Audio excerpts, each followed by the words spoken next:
कोई दीवाना कहता है, कोई पागल समझता है।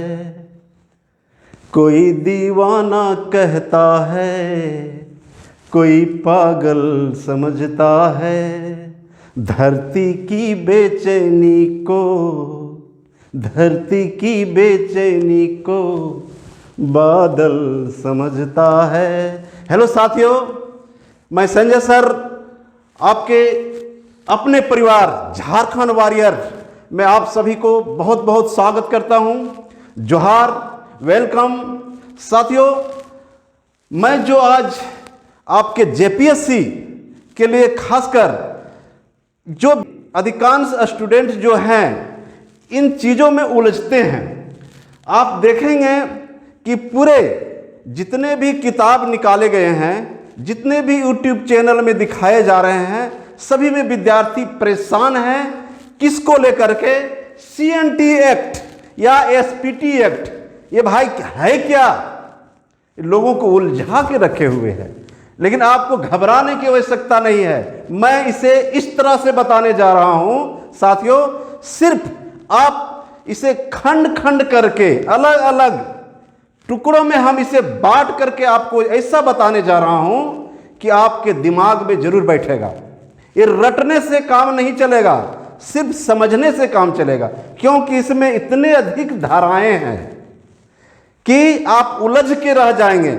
लेकिन कुछ आपको हम स्पेशल धाराएं जो देंगे उसे आप एकदम बारीकी से ध्यानपूर्वक कॉपी में नोट भी करेंगे और समझ लेंगे। बाकी आपके ऑब्जेक्टिव क्वेश्चन जैसे आएगा आप वहां तुरंत इसे पकड़ लेंगे। साथियों, तो देखें कि भाई ये सीएनटी एक्ट है क्या? सीएनटी एक्ट की आवश्यकता झारखंड में ही क्यों पड़ी? एक जमीन के लिए 3 कानून क्यों भाई? झारखंड ऐसा क्षेत्र है भारत का जहां जमीनों के लिए 3 कानून है, जहां सीएनटी एक्ट, एसपीटी एक्ट और सामान्य जमीन के लिए अलग एक्ट। यह है क्या? झारखंड की जमीन की समस्या। ये समस्या कैसे खड़ी हुई? इसके समाधान के लिए किसने? अपने स्वार्थ के लिए या यहाँ के लोगों को शुरुआत में बहलाने फुसलाने के लिए, आंदोलन को शांत करने के लिए लाया था, जो अभी भी वर्तमान समय में सरकार भी इसमें उलझी हुई है। तो साथियों, ये देखेंगे कि सीएनटी एक्ट, जिसे छोटा नागपुर टेनेंसी एक्ट कहा जाता है, हिंदी में देखें तो छोटा नागपुर काश्तकारी अधिनियम, और इसे जनजातीय भूमि अधिकार तथा आदिवासियों के अधिकार का मैग्ना कार्टा कहा जाता है, या रैयती अधिकार का मैग्ना कार्टा कहा जाता है। उसी तरह देखेंगे तो अंग्रेज ने इसे क्या है, जिस समय पूरे भारत में इंडियन काउंसिल एक्ट के तहत जमीनों का जो नियम बनाए गए थे, उसी के तहत झारखंड में भी बंगाल रेगुलेशन एक्ट 1908 लागू किया था। यानी इंग्लिश में कहेंगे तो बंगाल रेगुलेशन एक्ट 1908, इन नामों से भी जाना जाता है सीएनटी एक्ट। और इसे लागू कब किया गया था? 11 नवंबर 1908। वहां आते आते, वहां आने के पहले मैं छोटा नागपुर सीएनटी एक्ट, छोटा नागपुर अधिनियम के बारे में, इसकी पृष्ठभूमि को जानना बहुत जरूरी है। जब तक इसके पृष्ठभूमि को हम नहीं जानेंगे, हम इसके तह तक नहीं पहुंचेंगे, तब तक ये समझ नहीं पाएंगे कि सीएनटी एक्ट की आवश्यकता क्यों पड़ी और कैसे कैसे झारखंड में अंग्रेजों ने मजबूरन इसे लागू किया, कुछ जनता की सहानुभूति लेने के लिए, आंदोलन को शांत करने के लिए ये नियम लागू किया, जो आगे जाकर के जब मेरा देश आज़ाद होता है तो फिर कुछ इसमें परिवर्तन होते गए। 2016 में भी इसमें बहुत कुछ परिवर्तन करने का प्रयास किया, लेकिन इसमें भी विरोध की वजह से पुनः उस एक्ट को यानी संशोधन को वापस ले लिया गया। तो साथियों चलिए इसके CNT एक्ट समझने के पहले ये आप ध्यान देंगे कि झारखंड में, ये झारखंड क्या है, तो झारखंड ऐसा क्षेत्र है भारत का, ऐसा राज्य है जहां पर जंगल झाड़ पूरा भरा हुआ है। शुरुआत से ही जंगलों का भरमार रहा है। जब इसके इतिहास के प्राचीन इतिहास को हम ढूंढते हैं तो यहाँ के जब देखते हैं खनिज पदार्थों का भरमार, तो इससे भी पता चलता है कि हम थोड़ा सा अगर कोयला को ही ले लेते हैं तो कोयला तैयार होने में वर्षों वर्ष लग जाते हैं, हजारों हजार वर्ष लग जाते हैं। कोयला ही हमें ये साबित कर देता है कि झारखंड प्राचीन समय में भी क्या है, यहाँ जंगल झाड़ भरे हुए थे। प्राकृतिक हलचलों की वजह से झारखंड का क्या हुआ, जब क्या यहाँ के पेड़ पौधे दबे नीचे और वो बहुत वर्षों के बाद क्या है मिट्टी में मिल करके ये कोयला का रूप धारण किया। तो प्राचीन से प्राचीन समय तक भी क्या है, झारखंड क्या है, जंगल झाड़ से भरा रहा। अब यहाँ देखते हैं तो भाई ये तो झारखंड में क्या है, यहाँ के जो जनजातीय लोग थे ये क्या है, सबसे पहले घुमंतू किस्म के लोग थे ये, और एक स्थान से दूसरे स्थान ये जाते रहते थे। वैसे भी मानव की उत्पत्ति में भी देखा गया है कि मनुष्य जब शुरुआत में क्या है, जंगल झाड़ में एक जगह से दूसरे जगह भटकते रहते थे। तो यहाँ देखेंगे सबसे पहले क्या देखेंगे कि जब आदिवासी यानी जनजाति या झारखंड के लोग, प्राचीन जो मूलवासी लोग हैं झारखंड के, वो क्या है, शुरुआत में ध्यान देंगे कि एक शब्द है आपका झूम खेती या झूम कृषि। तो झूम खेती होती क्या है, झूम कृषि कि पहले लोग क्या करते थे, हम खास करके झारखंड के बारे में बता रहे हैं कि जब यहाँ के आदिवासी जब एक जंगल से दूसरे जंगल में जाते थे तो करते क्या थे, जैसे कुछ क्षेत्रों में गए, इन क्षेत्रों में गए और क्या, यहाँ के पेड़ पौधे को काट दिए, पेड़ पौधे को काट करके इसमें आग लगा देते थे, और आग लगा करके क्या है, वहाँ पर उसके जो राख होते थे अगल बगल छिड़क देते थे और उस पर क्या है, खेती करते थे। और उस राख के चलते जमीन बहुत उपजाऊ हो जाती थी, जिसके कारण उसकी खेती बहुत अच्छी होती थी। लगभग 1-2-3 सालों तक खेती एक जगह करते थे, फिर क्या है, इन स्थानों को छोड़कर दूसरे स्थान चले जाते थे, दूसरे जंगलों में। फिर वहाँ यही स्थिति, फिर वहाँ के पेड़ पौधे को काट करके फिर आग लगाते थे, उसके राख को अगल बगल छिटकते थे और फिर वहाँ जो खेती करते थे यही कहलाते थे झूम खेती या झूम कृषि। ये शुरुआत की स्थिति है। लेकिन जब आदिवासियों ने सोचा क्यों नहीं अब अस्थाई जिंदगी बिताई जाए, एक जगह अस्थाई रहा जाए, तब जब एक क्या है, लोग अस्थाई एक जगह रहने लगे, तब भाई क्या किए, इन लोग अपने अगल बगल के जमीन सभी पूरे परिवार के लोग मिल करके क्या करते थे, जैसे देखे ये पूरा क्षेत्र है यहाँ, तो इसको क्या है, झारखंड पठारी एरिया है, वैसे अधिकांश देखा जाता है कि पठारी एरिया। तो ये क्या है, पठारों मतलब समतल क्षेत्र जो भी होते थे, ये क्षेत्र में क्या है, उसे काट करके खुदाई करके समतल करके उसको खेती लायक बनाते थे, खेती के लायक, और उसमें खेती करते थे। तो इस तरह से अलग अलग लोग, कुछ राजाओं ने अपनी खेती की, कुछ जैसे अलग अलग जनजाति, कुछ मुंडाओं ने किए, कुछ उरांव ने किए, और इसी तरह कुछ जमींदारों ने किए और कुछ सदानों ने भी किए। तो इस तरह से हम देखेंगे कि अलग अलग लोग क्या है, अपना जमीन धीरे धीरे यहाँ अस्थायी रूप से जमने लगे और क्या है, खेती के लिए, रहने के लिए वो ज़मीन को अपने ढंग से बनाने लगे। तो यहाँ सबसे पहले देखें झूम खेती आप देख लिए कि क्या है, ये पठारी एरिया में, खास करके पहाड़ों पठारी एरिया में जहाँ जंगल झाड़ अधिक है, ये वहाँ देखा जाता है क्या, झूम खेती की यानी झूम कृषि का प्रचलन बहुत अधिक थी। अब देखिए, अब यहाँ देखेंगे CMT एक्ट समझने के लिए हम देखते हैं कि झारखंड में 5 प्रकार के खेती के बारे में समझिए। 5 प्रकार के जो 5 प्रकार की भूमि थी उसके बारे में आपको जानना है, जिसका आगे बार बार जिक्र आएगा। तो सबसे पहले हम देखते हैं कि 5 प्रकार के ये भूमि कौन कौन थी। तो सबसे पहले देखिए खुटकट्टी। क्या है? खुटकट्टी भूमि। ये खुटकट्टी भूमि क्या थी?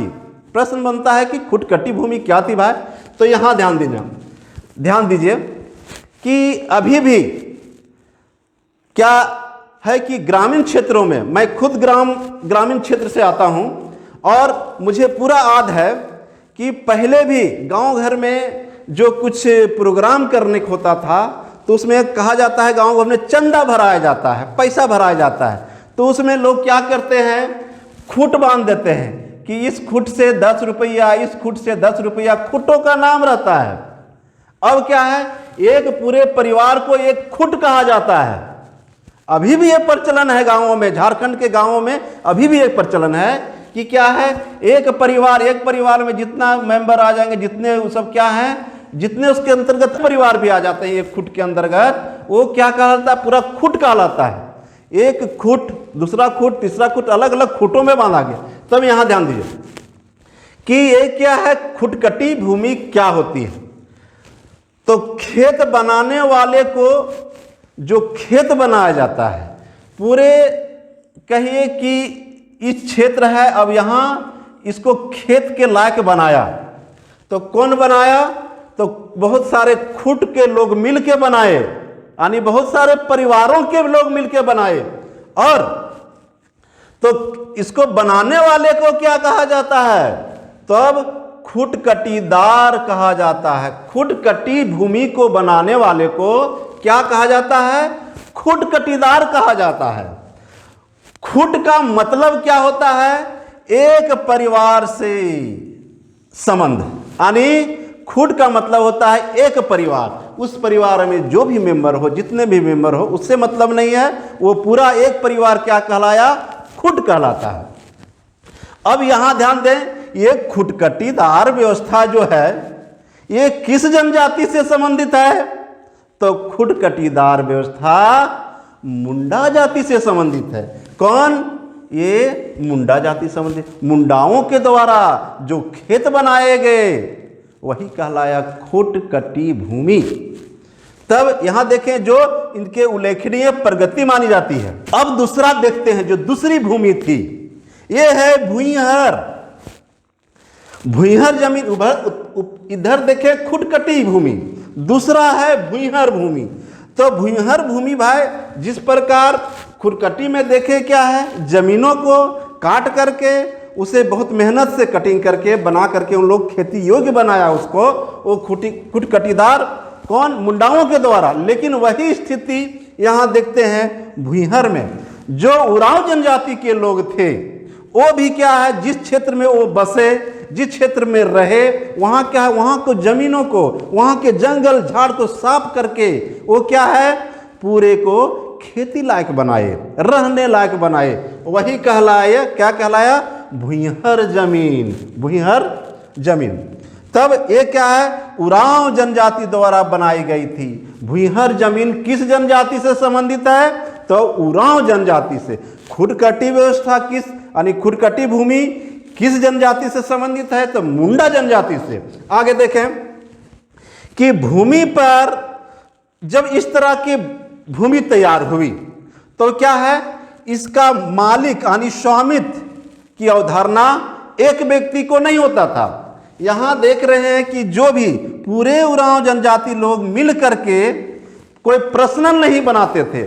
उस समय जो मुंडा आनी कहने का मतलब जनजातियों की जो अपना कबीले में जो व्यवस्था थी, उन लोग क्या है एक ग्रुप समूह में रहते थे और पूरे समूह के एक साथ लेके चलते थे, जिसमें कि कोई व्यक्तिगत कोई जमीन नहीं बनाता था, उसका स्वामी कोई निजी नहीं होता था। तो क्या होता था, पूरे सामूहिक रूप से इसे बनाते थे।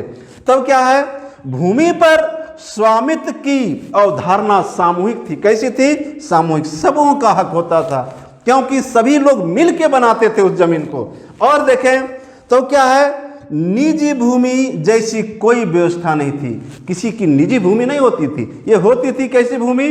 तो सामूहिक भूमि होती थी, सबों का उस पर अधिकार, सब मिलके खेती करते थे। अब आगे देखिए, तीसरा जो है राज यानी राजहंस भूमि। ये राजा से, ये पता चल जाता है यही कि क्या है, ये राजा से संबंधित। तो उस समय झारखंड में जितने भी प्राचीन राजाएं हुए हैं, इसे ऐतिहासिक राजा कहा जाता है। ये अन्य भारत के अन्य राज्यों से ये हट के यहाँ के राजा थे।